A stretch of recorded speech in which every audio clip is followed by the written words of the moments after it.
গ্রামে ছিল এক কৃষক রমিজ মিয়া। সারাদিনের ক্লান্ত শরীর নিয়ে তার স্ত্রীকে হাঁক দিচ্ছে। কি গো, শুনছো?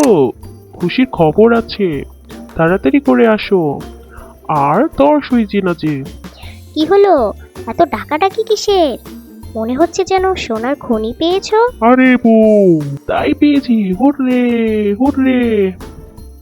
সোনার একটি ডিম পেয়েছি, অনেক বড়। মাঠে যখন কাজ করছিলাম, আসার পথে দেখলাম যে ইয়া বড় ডিম। কি? তাহলে এখনই চলো, অন্য কেউ নিয়ে যাবে তো। রমিজ মিয়া তার স্ত্রীকে নিয়ে মাঠে নিয়ে গেল এবং দেখলো ইয়া বড় সোনার ডিম তাদের মাঠে। তখনই রমিজ মিয়া স্ত্রীর চিৎকার করে উঠল। রমিজ মিয়া তার স্ত্রীকে থামিয়ে বলল, কেউ শুনে ফেললে ডিমটি হাতছাড়া হয়ে যাবে। তখনই ডিমটি উঠিয়ে বাড়ির দিকে রওনা দিল। এক লোভী বুড়ি তাদের কথা শুনছিল দূর থেকে। তখন সে বলতে লাগলো, যে করেই হোক আমাকে ডিমটি চুরি করতে হবে আজ রাতের মধ্যে, আমি বড়লোক হতে চাই। বলেই কৃষকের বাড়ির পথে রওনা হলো। যখন গভীর রাত, সবাই ঘুমিয়ে পড়েছে,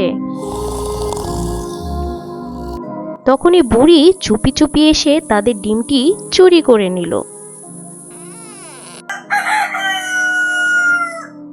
ভোর সকালে কৃষকের বউ উঠে পড়ল, বলল, দেখি ডিমটি। একবার গিয়ে দেখলো তাদের ডিমটি আর নেই।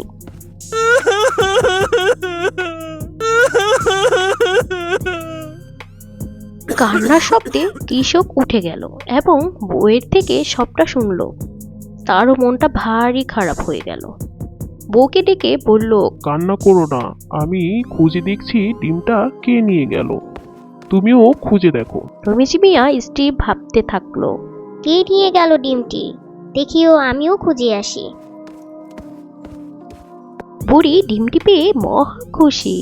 এই ডিমটি নিয়ে এসে অনেক বড়লোক হয়ে যাবে এমন চিন্তা তার। এরপর ডিমটি রেখেই সে বাইরে ঘুরে বেড়াতে গেল। দেখা যায় একটি সুন্দর পরী এসেছে বুড়ি মহিলার ঘরে। সে বলতে লাগলো, এই বুড়িটি চুরি করে এনেছে, কত বড় সাহস! আমি এই ডিমটি দিয়েছিলাম কৃষককে, তার কষ্ট দেখে। তারপর পরীটি সেদিনের কথা ভাবতে লাগলো। রমিজ মিয়া মাঠে কাজ করছিল।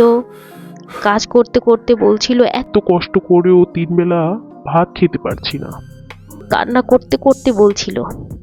পরীটি দূর থেকে শুনছিল। পরীটির মায়া হয়েছিল, তাই সে বলতে লাগলো, আজ থেকে তোমার সব কষ্ট শেষ করে দিলাম, তুমি ভালো থেকো।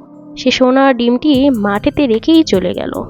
কৃষক রমিজ মিয়া কাজ করতে করতে বলল, আজ অনেক কাজ হয়েছে, যাই বাড়ি গিয়ে খেয়ে আসি, আবার কাজ করব। যেতে যেতে সে দেখতে পেল একটি সোনার ডিম মাঠের ধারে পড়ে আছে। সে দেখতে পেয়ে অনেক খুশি হলো এবং বাড়িতে গিয়ে বউকে জানাতে দৌড়ে দৌড়ে গেল। ভাবতে ভাবতে পরীটি রমিজ মিয়ার ডিমটি বুড়ির কাছ থেকে নিয়ে রমিজ মিয়ার ঘরের ভিতরে রেখে দিল, ঠিক যেখানে রেখেছিল ডিমটি। সারাদিন খোঁজাখুঁজির পর দুজনই বাড়িতে এলো এবং দেখতে পেল তাদের ডিমটি আগের স্থানেই আছে। তারা অনেক অবাক হয়ে গেল এবং অনেক খুশি হলো।